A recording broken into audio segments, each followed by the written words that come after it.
Chatu Shloki. And now we're coming to the fifth. So as we mentioned, the fourth.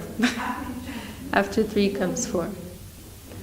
And Chatu Shloki means, Chatu is 4, so these 4 shlokas. So as we mentioned yesterday, it has been mentioned that these 4 shlokas can be understood in terms of Sambandha, Abhideya, and Prayojan. And knowledge of what is what, the nature of the environment, ourself, Abhideya, the means, the path, and Prayojan, the goal, or our highest necessity. So these first 3 verses, they are covering Sambandha, Abhideya, and this 4th verse, it is covering Prayojan. It is a description of the nature of prema. And it's when you look at the verse, it doesn't sound at all like a description of prema, but from it is like an analogy.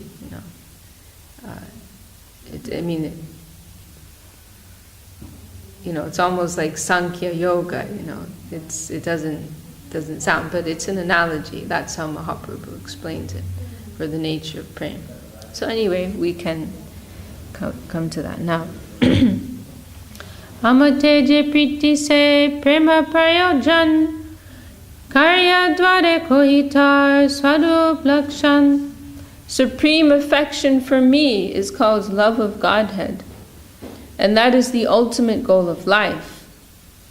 Let me explain by a practical example the natural characteristics of such love. Panchabhuta jaiche bhuter bitare bahire bhaktaganes puriyami bahire antare. The 5 material elements are existing inside and outside of every living entity.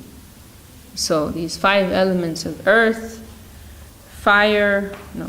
water, fire, air, and ether, they are existing within us, and they are existing without. Our bodies are composed of these, and they're also the environment is composed of these elements. Similarly, I, the Supreme Personality of Godhead, am manifest within the heart of the devotee as well as outside his body. So now we're coming to the verse here. This is the 4th of the Chatu Shloki. Yata mahanti bhutani bhuteshu chava cheshvanu pravishtanya pravishtani tata teshu nateshvaham. As the material elements enter the bodies of all living beings and yet remain outside of them all, I exist within all material creations and yet am not within them.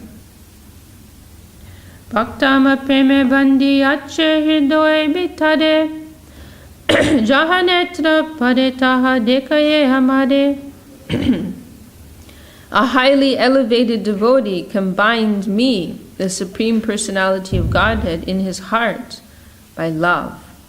Wherever he looks, he sees me and nothing else. So the Lord is living very brightly within his heart, and everywhere he looks, he sees Krishna. And so like we were discussing the 2nd verse, that, actually this is the real flow of the environment. It is all Krishna-centric. It is all going towards Krishna's interest. But most of us can't see that because we are in illusion. We are Andi Bhutta Chakshujar, Vitare Bahire. What is it from? Andi Bhutta Chakshujar. I'm mixing. Andi Bhutta Chakshujar. Kemane Paratattva Paibe Dekita. Andi Bhutta Chakshujar. Vishaya, that's it. Vishaya Dulite. Kemone se Paratattva Paibe. When our eyes are covered by the dust, Vishaya Dulite, the dust of materialistic vision, then how can we see that supreme reality? So we're not able to see the true nature of the environment, the true purpose of everything, the true flow of things. But the devotees, they're fully in line with that current of bhakti. And so, that fundamental current. And so everywhere they look, they're seeing Krishna. And it's interesting, because you can only perceive that through love. Krishna will only reveal that true purpose and true flow of the environment if you approach him through love. It's an interesting point, It's not like with other types of knowledge that you study, and you learn. It's not like that. It's not theoretical. You can, of course, we're practicing on a theoretical level, the emphasis being on the word practicing. We're not actually seeing that. We will only be able to see it when the awakenment of prema has taken place, when love has arisen within our hearts. Then we will be able to really perceive that and experience it in a tangible and in a concrete way. In that verse, Om Tad Vishnu Paramam Param Tada Pashanti Surya Diviva Chakshor Tatam, in the Rig Veda, it's describing how the Suras, the great souls, the wise souls, the Devas, they always see the presence of the Lord. And it uses the analogy of the sun, like the sun over their heads, watching everything. And so Srila Sridhar Maharshi points out, how are they seeing the presence of the Lord? Is it in some type of vague and abstract way, like some philosophical application? No, and like you see the sun. Well, we're in England, we don't see the sun that much. But like you see the sun above your head, like that, in that type of concrete way, they are perceiving the existence of the Supreme Lord.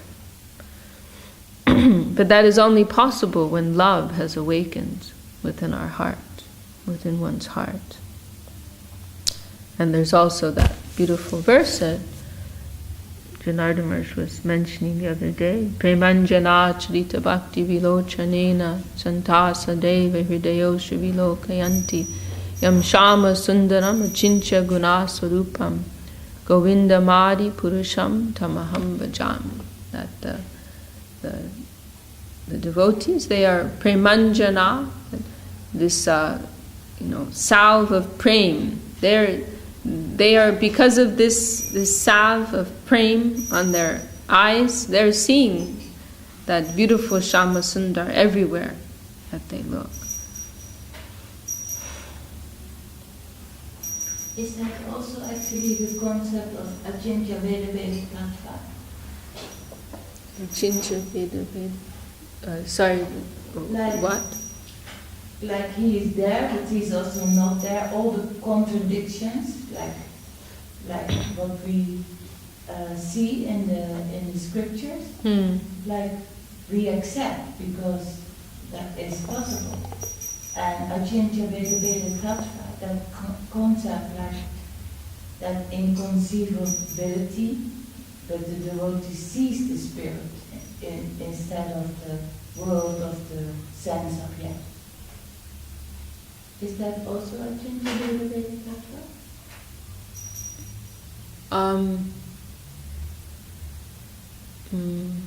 I'm not quite sure what you're getting at. So how would you explain Achintya Veda Veda Tattva? Well, there's different contexts in which it's explained. The most direct is that, and we covered that yesterday, that is described in the first of the Ch.Ch. Shloki, where Krishna is saying that only he is in existence before the creation, only he is in existence during the creation, only he is in existence after the annihilation. So then one may ask, how is that possible that Krishna is saying only I am present basically at all times, nothing else? So that is understood in terms of Achintya Veda Veda. Achintya Veda Veda, here meaning everything is simultaneously one with and different from Krishna. Everything is Krishna or one of his energies. Like the material world is also Krishna, and the spiritual world is also Krishna. There's nothing without Krishna. Yeah.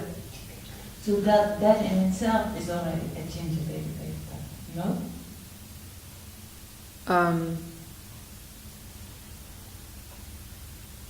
Yeah. Yes. I'm not following the point here so much. Yeah.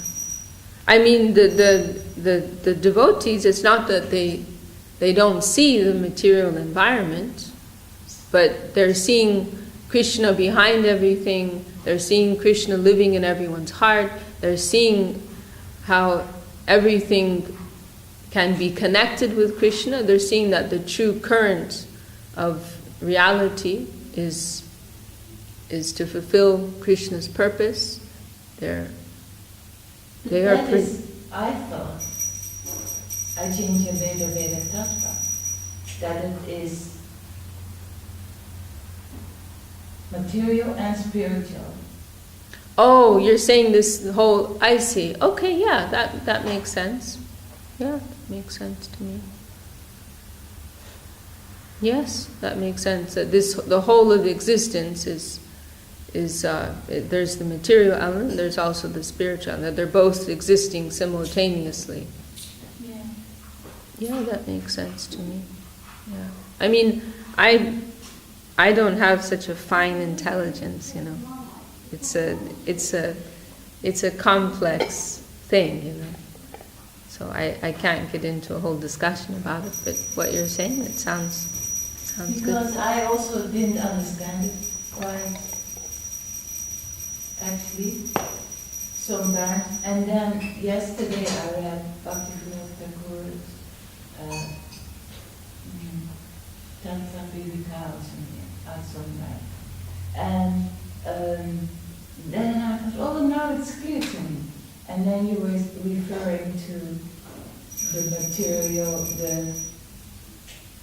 the world of the sense object, and that the devotee is not seeing that, the pure devotee wants to see only Krishna everywhere.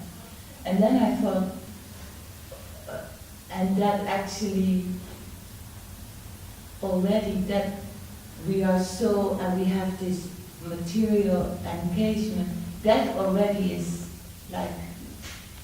Yes, yeah, Gurudev has mentioned that, yeah. Yeah, I mean the most direct connotation of the concept is that everything is simultaneously one with and different. So like take ourselves, you know, there is a oneness and we're individuals also, but there is also a oneness there. We are of spirit, he is the supreme spirit, you know, of the same substance to some degree. Yeah. Small, but of the same. Yeah.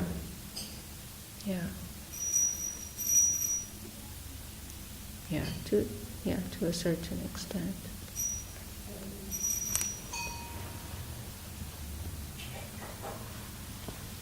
But I mean, I'm not qualified to get into too much of that, you know, fine technical stuff.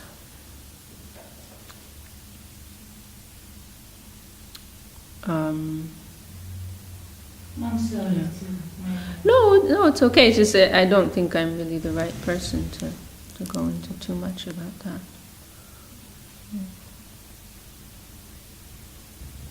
I mean, you know, we do also hear, you know, like we're coming to this verse from Bhagavatam, that Maha Bhagavat Vaishnava, they literally only, there are Vaishnavas like that who we hear about, they literally only see Krishna. They see Vrindavan everywhere. They're, you know, we've heard some descriptions like of Vamsidas Babaji, like he would see a train and think of the Kaliya serpents, you know, like things like that, you know. Like, I don't know if he was always in that consciousness, but, or like, who was it? Was it also Vamsidas? No, I don't remember. It was Gorky Shore. Maybe it was Vamsidas Babaji also, that he,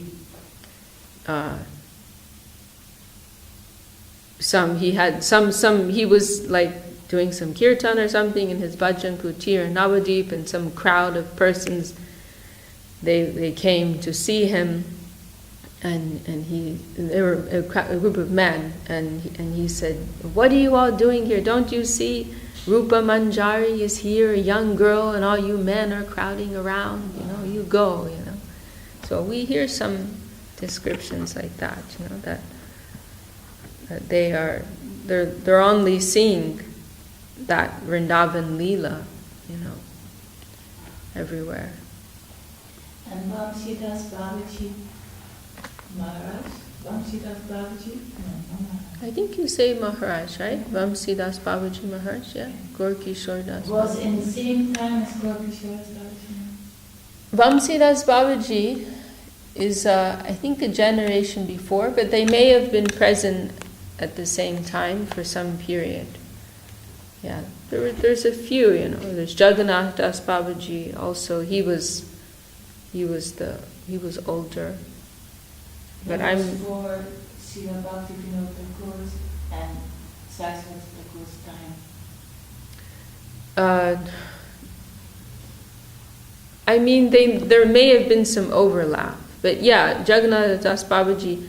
Well, I mean, there was some meeting, there was some overlap. Bhaktivinoda Thakur did meet with Jagannath Das Babaji, Yeah. so there was some overlap, but he was definitely a generation or two or three before, so Yeah. I don't think there was so much time. And Gorky Shore was more of a contemporary of Bhaktivinoda Thakur. And then Vamsidas Babaji, I think he was also a little earlier, but maybe around the time of Jagannath Das Babaji, or maybe a little bit after. Vamsidas Babaji Maharaj was a disciple of Saraswati Thakur. Is he not? Vamsidas Babaji Maharaj? Yes. No. Yeah, he had two Babaji disciples, Krishnadas Babaji Maharaj and Vamsidas. Krishnadas Babaji Maharaj, yes. There was also a was it Gauri Das Pandit? No, I'm mixing things up. There was another one, I can't remember his name now. He became Deshika Charja Maharaj. I don't remember his Babaji name, but I'm pretty sure Vamsidas Babaji was not, no. I think Srila Saraswati Thakur, he was older than Saraswati Thakur actually, but they were present at the same time, and I believe Saraswati Thakur sent some of his disciples to spend some time with him, Vamsidas Babaji. There's one story of how, there's a few stories, but what I'm remembering now is some brahmachari who was singing. They traveled with him. Saraswati Thakur sent them to learn from the example of a real Vaishnava. And there's one story, one brahmachari, he sang, or actually, there's two I'm remembering now. One of them, he sang, and Vamsidas Babaji told him, you're not really getting the real feeling of the song. You're just like singing some words. Like he was really straight with him. You're just singing some words, You're not really, you don't have any real feeling for the song. And another one he told, you're very expert in breaking the mridanga, but you can't break the ego covering your heart, or something like that. Yeah, I'm pretty sure that was Vamsidas. There's a recording of Srila Sridhar Maharaj on the website talking about him. And then in his last years, he spent most of his life in Navadip. And then in his last, I don't know if it was years, maybe it was just a few weeks or a few months, but when he was going to leave the world, he went back to his hometown, also Bengal, and he manifested, because he didn't want people to think, oh, he's such a great Mahatma, he's a Dambasi. And so he left Navadvip, and then he manifested all these ugly sores on his body. Through his spiritual power, he was able to do that. And he would go through the streets and tell people, look at me, what kind of a Vaishnava am I? I'm so sinful. Now I'm suffering for all of my reactions, like that. Incredible.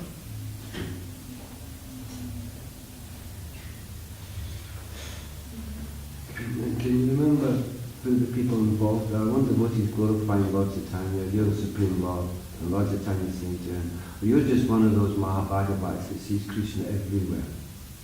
Well, that is Ramananda Rai in their discussion in Godavari. But there's a few incidents that are similar. Sanatana Goswami, there's a few places where Mahaprabhu's devotees are trying to pin him down, and he's Mahaprabhu is evading that. Also, Sanatana Goswami, he maybe that was just covered. That must have just been covered, because I think the context is Mahaprabhu's describing some of the avatars for different ages. And then at the description of the avatar for Kali Yuga, then Sanatana Goswami is trying to pin him down, you're the avatar for Kali Yuga. And Mahaprabhu is avoiding that. But yeah, that exchange with Ramananda Rai is particularly sweet. Ramananda's, Gurudev loved that. He used to sing those verses a lot. Many times I heard him quote Ramananda. At the end of that principal discussion, and he's saying, in the beginning I was seeing a sannyasi, but now I'm seeing, sometimes Shyamasundar Krishna, sometimes this beautiful golden, girl, and then and recognizing this is the combined form of Shri Shri Radha Krishna, and that was only revealed to Ramananda Rai, nobody else. So it is, it's showing what is the position of Ramananda Rai. So then Mahaprabhu he's trying to avoid that and saying, oh, I've heard about devotees like you, you're so great. And this verse which we're coming to, Sarva Bhuteshu Ya Pascha, that's also, as I recall, Mahaprabhu quotes that verse. It's describing in Bhagavatam, describing the Mahabhagavad, that they see the Lord everywhere. Yeah, I heard about devotees like you. And Ramananda, he's a little annoyed. And he's like, don't play with me, my Lord. Don't cheat me, Don't play these tricks on me. And then, Mahaprabhu, in front of the devotional heart of Ramananda, he cannot hide himself, Like Krishna, when he's playing with the Braja Gopis and he vanishes from the rasa dance, and then he manifests himself as Lord Vishnu, and the Braja Gopis are looking for Krishna. Krishna left us, and they see this Vishnu form. Oh, Dandavat, Namo Narayana. Have you seen Krishna? We're offering our Dandavat to you, but we want Krishna. And but then when Krishna tries to play that trick on Radharani, he cannot, because her love is so powerful. He cannot hide. He's not able to keep up that pretense in front of her. Srimati Radharani sees through Lord Vishnu that Krishna is there. Are you saying that? No, I'm saying that Krishna, he puts two more arms out, pretending he's Vishnu. It's Krishna, but he's pretending he's Vishnu. But when Radharani approaches him, he's not able to do that. He tries, but he's not able to to manifest these two more arms, in this Vishnu form, because her, the power of her devotion, it's, there's a beautiful line in Chaitanya Charitamrita, because, normally we hear like this, that the great devotees, wherever they look, they see Krishna, but there's one verse describing the nature of Radharani's devotion, saying that Jaha Netra Pade Tar Krishna Spode, something like that. Wherever she casts her glance, Krishna must manifest there. Like he's compelled to manifest there. Not like in this more passive way, they're seeing Krishna everywhere, but like in this very, stronger sense. Krishna, he has to appear there. Wherever she looks, Krishna must manifest. That is the power of her devotion. It just, like in a mundane sense, we may put on some show for some people, or let's say we're upset about something, but we're trying to hide it, right? But when someone who knows us very well, someone who loves us very well, they're going to look us in the eyes and say, I know that's not really how you feel. They can see through your cover, right? Because they know you, they love you so much, and you're a slave to their love. You can't put up your pretense in front of them.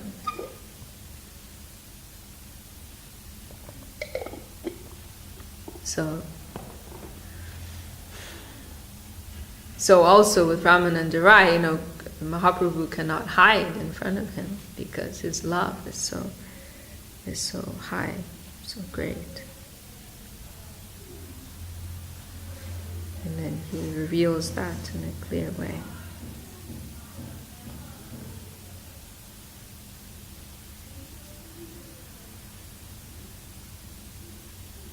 I'm trying to remember the name of that other Babaji. What was his? He became, because what happened is there was kind of like this competition. What was his name? Can't remember. But there was kind of, Gurudev kind of humorously described it as this competition that took place between Krishnadas Babaji and this other, they're both disciples of Saraswati Thakur. And, they were living in Vrindavan as Babajis in the most extreme way, living in some cave and throughout the winter, and hardly. This other one, Gurudev said that, I don't remember, the one whose name I don't remember, he won because I don't think it was literally a competition. This was Gurudev's humorous angle of vision, Maybe some little sense of that was there. And that he won because he wouldn't sleep. They would chant so many lakhs, hundreds of thousands of names every day, and eating hardly anything. And, they'd collect a bunch of chapatis, and then they dry it in the sun, and then that would be like a week's food. So they'd have some little buttermilk, and then with the dried chapati, they'd soften it with the buttermilk, and that would be 1 week food. So eating hardly anything, chanting so many thousands of names, and hardly sleeping. But this Deshikacharya, he didn't sleep. And also, Krishnadas Babaji, he would sometimes leave. He would travel to Navadvip, he would stay in the temples of his godbrothers sometime. In the very cold time, he would leave. And maybe, because Vrindavan is more extreme, right, than Bengal, the weather. So Krishnadas Babaji would leave when the weather was very extreme, but he would stay. And he was living like that for 20 years, non-stop in Vrindavan. And then at the end of that period, he went to Srila Sridhar Maharaj in Navadvip, and he said, I've been living like this all these years, but I feel like I haven't got anything. And, actually, our Guru Maharaj, he wanted us to preach. And so he asked, I didn't get any taste in all those years of strict Babaji life. And so now I want to try to to follow, the life that our Guru wanted of us. And so he asked Srila Sridhar Maharaj to give him sannyas. And so Srila Sridhar Maharaj gave him sannyas, and then he became Bhakti Deshik Acharya Maharaj. Yeah, it's an extraordinary story. I heard Gurudev tell that story. So when you live like that, I have to do so many things to keep a little bit healthy and a bit like strong. And these examples of devotees, like they live on a little bit dried and then wet chapatis and some buttermilk. How is that possible? There are yogis who can do that, We hear of such things. And then he renounced that actually, that he felt. Our Guru was. Yeah, and this, life of austerity, renunciation, that's not yogi. That's not really what it's about,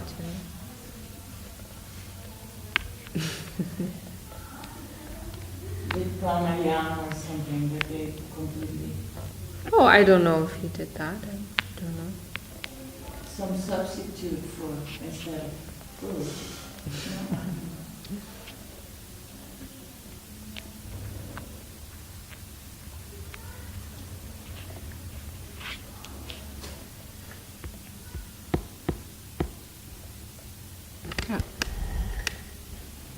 And this Ch.Ch. Beda Bed,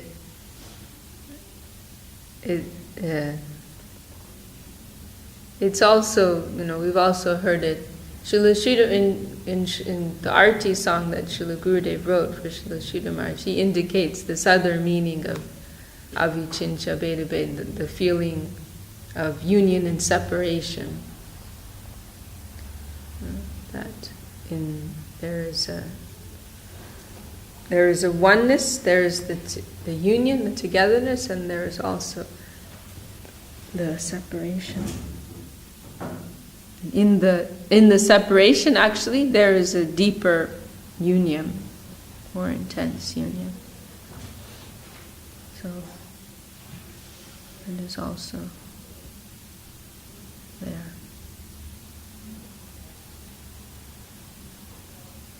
Okay, well, I'm just going to read a few more verses and then we can stop for today.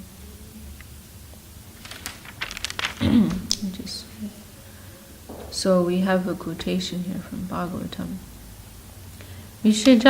Rishijati hridayam na yasya sakshad dadir avasha bihito yogoga nashaha pranaya rasanaya Jitangri Padmaha Sabhavati Bhagavata Pradana Yukta. Hari, the Supreme Personality of Godhead, who destroys everything inauspicious for his devotees, does not leave the hearts of his devotees, even if they remember him and chant about him inattentively. This is because the rope of love always binds the Lord within the devotees' hearts. Such devotees should be accepted as most elevated. And now we have this quotation from Bhagavatam. There are these 3 verses in Bhagavatam describing the nature of the Kanishta Adhikari devotee, the Madhyam Adhikar, and then the Uttam Adhikar. And this is a description that we were mentioning, the Uttam Adhikar Vaishnava. Sarva bhuteshu ya pashyad bhagavad bhavam atmana bhutani bhagavatyatman yesha bhagavatotamha. A person advanced in devotion sees within everything the soul of souls, the Supreme Personality of Godhead, Sri Krishna. Consequently, he always sees the form of the Supreme Personality of Godhead as the cause of all causes, and understands that all things are situated in him. A person advanced in devotion sees within everything the soul of souls, the Supreme Personality of Godhead, Sri Krishna. Consequently, he always sees the form of the Supreme Personality of Godhead as the cause of all causes, and understands that all things are situated in him. And now we have another very beautiful quotation from Bhagavatam. I'll just read the purport first. The gopis almost went mad due to Krishna's suddenly leaving the rasa dance. Because the gopis were fully absorbed in thoughts of Krishna, they were imitating his different postures and pastimes. They became very much saddened because of his absence. And this incident is explained by Shukadeva Goswami to Maharaj Parikshit. So this is the verse. Gayantu ucher amum eva samhata vichityor unmataka vadvanadvanam paprachor kashavad antaram bahir bhuteshu santam purusham vanaspatim. All the gopis assembled to chant the transcendental qualities of Krishna very loudly. And they began to wander from one forest to another like mad women. They began to inquire about the Lord who is situated in all living entities, internally and externally. Indeed, they even asked all the plants and vegetables about him, the Supreme Person. So beautiful. All the gopis assembled to chant the transcendental qualities of Krishna very loudly, and they began to wander from one forest to another like mad women. They began to inquire about the Lord who is situated in all living entities, internally and externally. Indeed, they even asked all the plants and vegetables about him, the Supreme Person.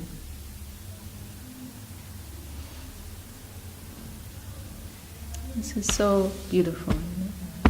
And you see how, whoever can help them, it doesn't matter who it is, they're approaching them, What I mean to say is there's no ego there. Like they're asking the plants and the vegetables, can you help us? Can you connect us with Krishna? Can you tell us anything? Which way did Krishna go? Wherever one may find truth, one can recognize. One is ready to hear from that place. There's one very nice quote of Gurudev, Srila Gurudev, where he says, we did not come to Krishna consciousness for any mundane benefit. Therefore, wherever we see the light of real Krishna consciousness, we must bow our head there. Kiba Vipra, Kiba Nyasi, Shudra Kenyanoi. Whoever they may be, low class person or whatever, if they can Jai Krishna Tattva Veta, say Guru Hoy. They are Guru, they should be accepted as Guru. So this, they just have love for Krishna, and whoever can help them in that connection, give them some direction, then they're happy to embrace that, happy to hear from that source. Their personalities in Goloka and Ghana, right? Yes, yeah, absolutely, yeah. So, here also their personalities is more important. But there maybe they would give some answer. Yeah, sure, yeah. But I'm kind of just taking this, applying how we can apply that ourselves. Srila Sridhar Maharaj made some comment about this, that they were seeing all of them as receptacles of the grace of Krishna. Swami Maharaj said, Chagi Maharaj, when Chintamani told Vivamongal Thakur, he could have said, why should I listen to you? You're a prostitute. Yeah. And seen the subjective truth instead of the objective. Yes, perfect example. Exactly. Yeah. Exactly. And he actually has a pranam to Chintamani. He's seeing truth is here. Wherever we see the that quote of Srila Sridhar Maharaj, we are slaves of the truth, we are beggars of the truth. Wherever that pure current of truth is flowing, we pay our dandavat there. In whatever form it may appear, our eyes should be awakened so we can perceive that, the substantial thing, and our eyes should not be clouded by, society consciousness or our own ego, but we should have that sincerity for truth. That's really what we came out for, and have the vision to be able to recognize it where it appears. So, we all have to develop that sense, not just rely on the form and the structure, but we need to develop that inner sense and feeling for what is substantial. Yeah.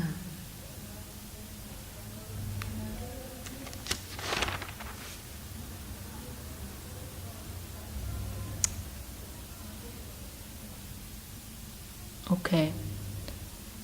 Well, maybe we can stop there for today.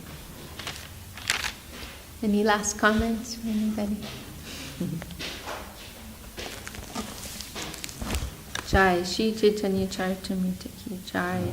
Shri Buddha. Would you like to sing? Would you like to sing?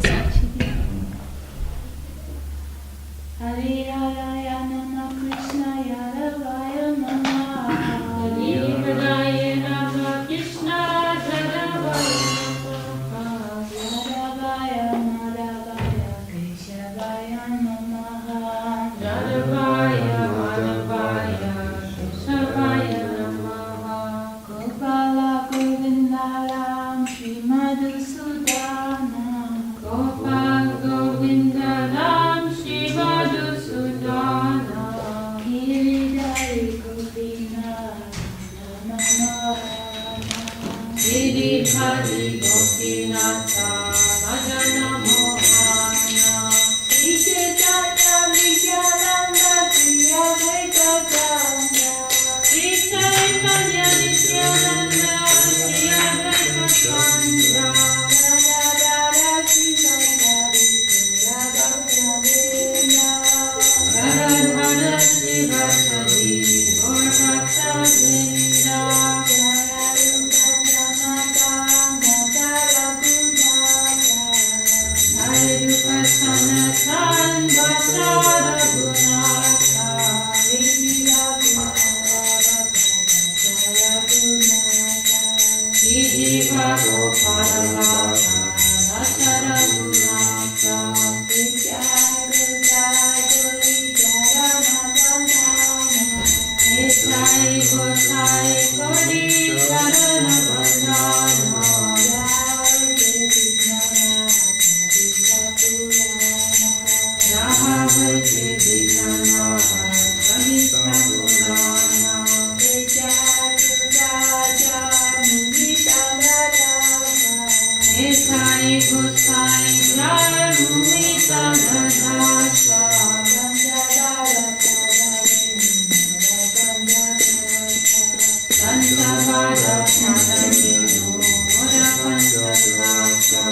Jaya Sakai Sisi Guru Guru